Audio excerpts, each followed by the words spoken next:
what's going on energetically in Delphi. When I was in Delphi, I perceived three things.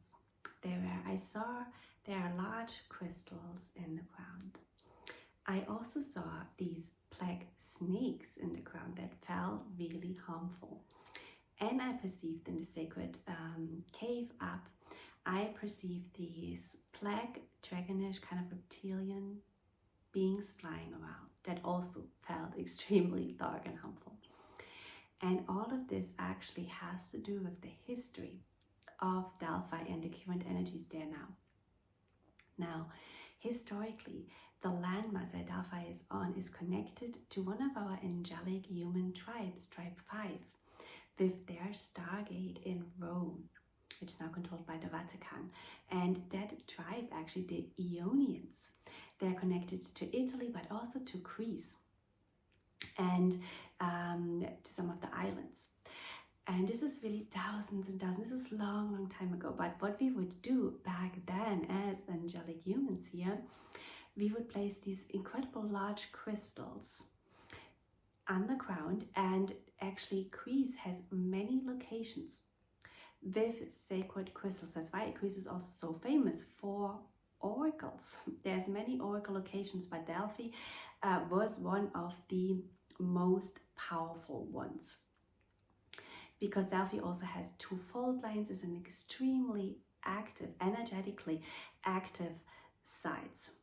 So our angelic human ancestors would place these large crystals underground, and they linked them up to the Stargate to facilitate a communication, especially for Delphi, to inner Earth and to our ancestors of inner Earth, because back when we had Mu, and then we had also had the fall of Lemuria, some of the priests and priestesses went to inner Earth.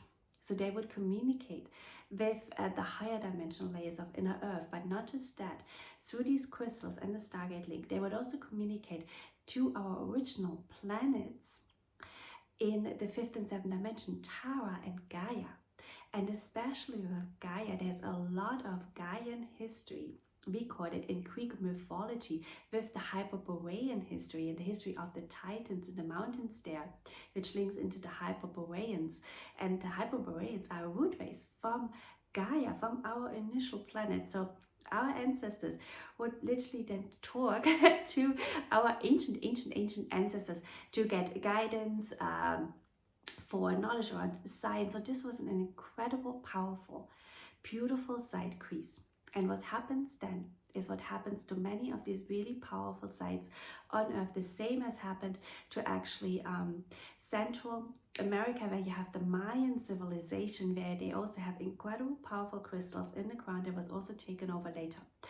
So in Delphi, we had a takeover of the two main groups at different time in history, though, that are basically trying to control many things on our planets, the Draconians and the Anunnaki. So during the Draconian takeover of Delphi, they linked up this communication system, the crystals, into the planets they are controlling in the Orion group, and also into these fallen matrices. And then later on we had, and this basically coincides then with the Greek Empire, we had a takeover of the Anunnaki of this site. And when you look at the Greek pantheon, it was at some point introduced actually to the Greeks. This pantheon has a very strong signature of the Anunnaki. This is an Anunnaki pantheon because the Anunnakis, they do love worship. They do love to be worshipped. And what they then did, so they then linked up this site into their own planets that they are controlling. And the lineage that they established, then the oracle lineage that they established at Delphi, the Pythia, actually channeled together with the priests that were kind of deciphering what she was saying, because she was in the trance state. They actually channeled information from Anunnaki beings. And information meant to steer the leaders that then were consulting the Pythia into timelines of war and destruction, into the timelines that the Anunnaki wanted to unroll here on the planet. So they also got a grip on time in that sense. And since these two takeovers, basically, as this very powerful crystal technology has been linked to two fallen systems, the energies of Delphi also have been reversed. So this initially was a beautiful side of also Mother Earth, of Gaian energy, of our original angelic ancestors, and now the energy there feels really heavy. So what is happening now is, what I saw, the black snakes, basically, they stand for the Anunnaki energy, also referring back to the snake brotherhood that they had established in Atlantean times. But they specifically stand for the Caduceus network, which is a network of siphoning energy.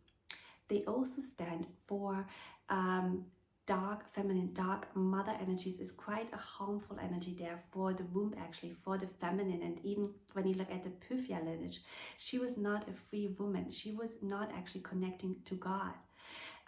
She was used. She was literally used as an instrument. And also the earlier history is that Apollo enslaved the nature spirits, which were channeling there from the sacred spring, which again, the spring water is connecting into the crystals. So this is referring to the old history where our angelic human ancestors together, right, with actually nature spirits, really could communicate there through the water, through the crystals, with higher dimensions. So then Apollo came and enslaved this and established his own worship. He established his own worship at the site in his own lineage that channeled Anunnaki and energies. And we also have there the inverted violet ray, which is linking basically its unrolling timelines of, again, enslavement, of wars, of holocausts. So it's nowadays quite a big hub for reversal energies, harmful, darker energies that's going through our grid systems. And it's from the many sites that I've visited, it is the site with the darkest energy and the most harmful energy as well, unfortunately, because this used to be such an incredible site of our ancestors, and there is much here actually to reclaim and to reclaim, restore and heal as well.